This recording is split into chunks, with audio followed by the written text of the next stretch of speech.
Assalamualaikum warahmatullahi wabarakatuh. Saya akan menjelaskan tentang pengertian rahan. Oke. Rahan sendiri itu mengacu pada sebuah perjanjian dalam sistem pinjaman syariah. Nah, di mana pihak pemberi pinjaman akan menahan salah satu harta milik si milik si peminjam gitu. Berdasarkan secara istilahnya, rahan itu dapat diartikan sebagai ini: menjadikan harta benda sebagai jaminan utang untuk dilunasi, dan dengan jaminan tersebut, ketika tidak mampu melunasinya gitu, harta yang akan digunakan itu sebagai jaminan pinjaman atau biasanya kita sebut dengan gadai. Bisa menggunakan emas ataupun barang-barang berharga lainnya seperti itu. Nah, orang yang menerima pinjaman dan mengandalkan hartanya disebut dengan rahan. Jadi saya yang menerima pinjaman dari si B itu, nah ini menggadaikan hartanya, ya itu disebut dengan rahan gitu. Nah, sedangkan orang yang memberi pinjaman atau yang memberi pinjamannya itu disebut dengan murtahin, yakni sebagai pemberi pinjaman seperti itu, dan peminjam tidak dapat membayar seluruh atau sebagian utangnya. Harta yang digadaikan tersebut akan digunakan untuk melunasinya seperti itu. Jadi yang digadaikan itu bisa dilunasi kembali seperti itu. Terima kasih, saya lanjutkan ke teman-teman. Selanjutnya, dasar hukum ran gadai. Landasan hukum akad ran dapat dilihat dalam Al-Quran, hadis, dan fatwa MUI. Dalam Al-Quran, penjelasan mengenai ran tertuang dalam surah Al-Baqarah ayat 289 yang artinya, jika kamu dalam perjalanan dan bermuamalah tidak secara tunai, sedang kamu tidak memperoleh seorang penulis, maka hendaklah ada barang tanggungan yang dipegang oleh yang berpiutang. Akan tetapi, jika sebagaimana kamu mempercayai sebagian yang lain, maka hendaklah yang dipercayai itu menunaikan amanatnya, hutangnya, dan hendaklah ia bertakwa kepada Allah, dan janganlah kamu para saksi menyembunyikan persaksian. Dan siapa yang menyembunyikannya, maka sesungguhnya ia adalah orang yang berdosa hatinya, dan Allah Maha mengetahui apa yang kamu kerjakan. Quran Surah Al-Baqarah ayat 289. Berdasarkan terjemahan ayat surah Al-Baqarah tersebut, dapat disimpulkan bahwa bila saat bepergian menemukan orang yang akan berhutang dan sulit untuk mempercayai orang tersebut, maka tetap bisa membantunya dengan cara menjamin barang berharga dan pribadi milik orang tersebut sebagai jaminan pinjamannya. Sementara dalam riwayat hadis Al-Bukhari dan Muslim, Ummul Mukminin Aisyah disaksikan sebagai berikut: sesungguhnya Rasulullah memberi dari seorang Yahudi bahan makanan dengan cara utang dan menggadaikan baju besinya. Hadis riwayat Al-Bukhari dan Muslim. Di Indonesia sendiri, para ulama memberikan fatwa melalui Dewan Syariah Nasional, Majelis Ulama Indonesia (DSN MUI). Adapun fatwanya tertuang dalam dua fatwa, yaitu Fatwa Dewan Syariah Nasional No. 25 DSN MUI 2002 tentang Fatwa Dewan Syariah Nasional No. 26 DSN MUI 2002 tentang ran emas.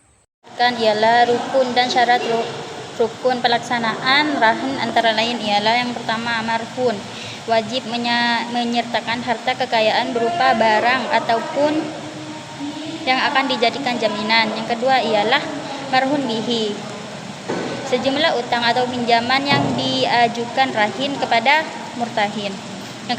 Yang ketiga ialah sigot, antara peminjam dan pemberi pinjaman melakukan akad atau ijab dan kabul. Yang keempat ialah akid adalah rahan dan murtahid. Selanjutnya ialah syarat sah akad rahan. Di antaranya ialah syarat rukun akid. Menurut para jamhur ulama, kedua belah pihak yang bertransaksi harus sudah baligh dan berakal. Syarat marhun bih berjanjian utang yang dipinjamkan rahin harus dikembalikan kepada murtahin sesuai kesepakatan dan menyerahkan barang berharga sebagai jaminan untuk melunasi utang. Nominal utang dan cara melunasinya harus jelas dan terhitung. Yang kedua ialah syarat marhun, syarat jaminan barang gadai yang diberikan kepada murtahin, yaitu status kepemilikan barang milik pribadi. Barang jaminan merupakan barang pribadi yang berharga sehingga bisa dijual dengan nilai yang sama dengan utang rahin.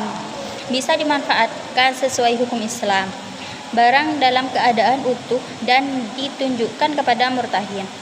Selanjutnya ialah manfaat dan resiko rahin, yakni yang pertama ialah membantu sesama muslim yang sedang mengalami masalah keuangan. Yang kedua ialah terhindar dari riba dan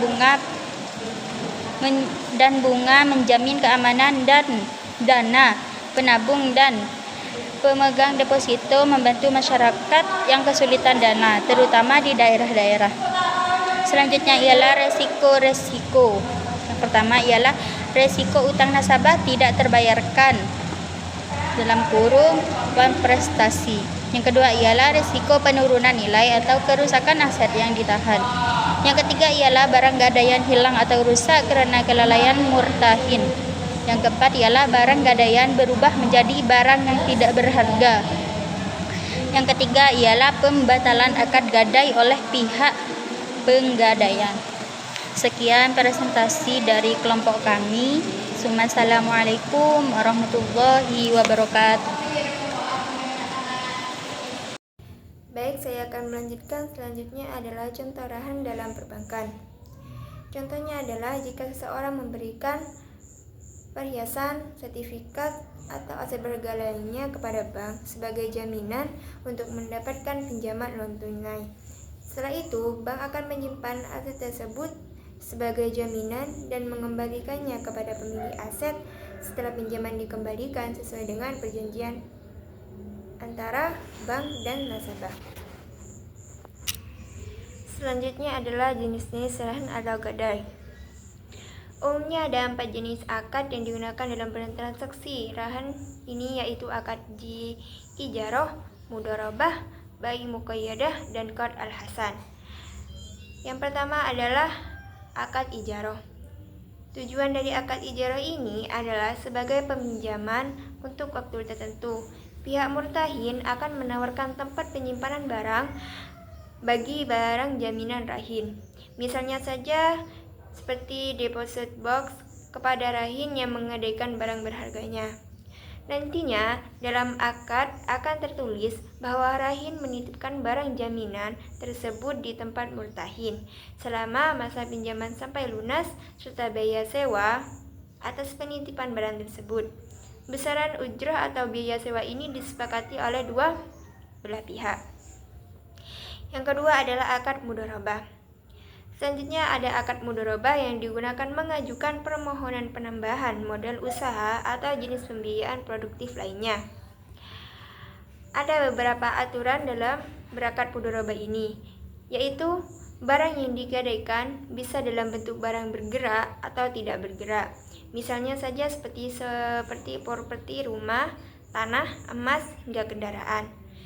Nantinya profit yang didapatkan rahin atas hasil usahanya tersebut akan dibagi kepada murtahin setelah mengurangi biaya operasional usaha. Selanjutnya ada akad bai muqayyadah. Sama dengan akad mudharabah, akad bai muqayyadah ini juga diperuntukkan bagi rahin yang sedang mencari tambahan modal untuk keperluan bisnisnya.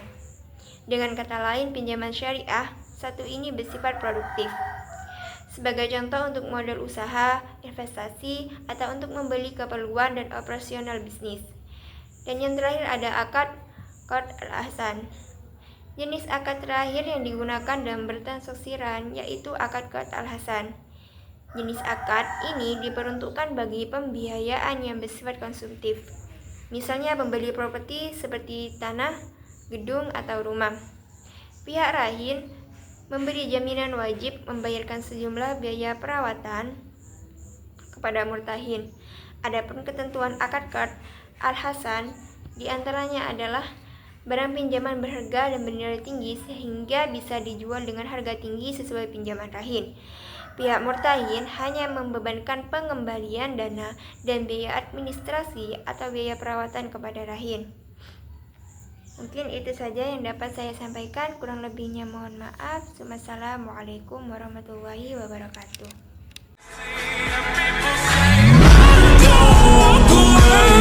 She's sweet but aside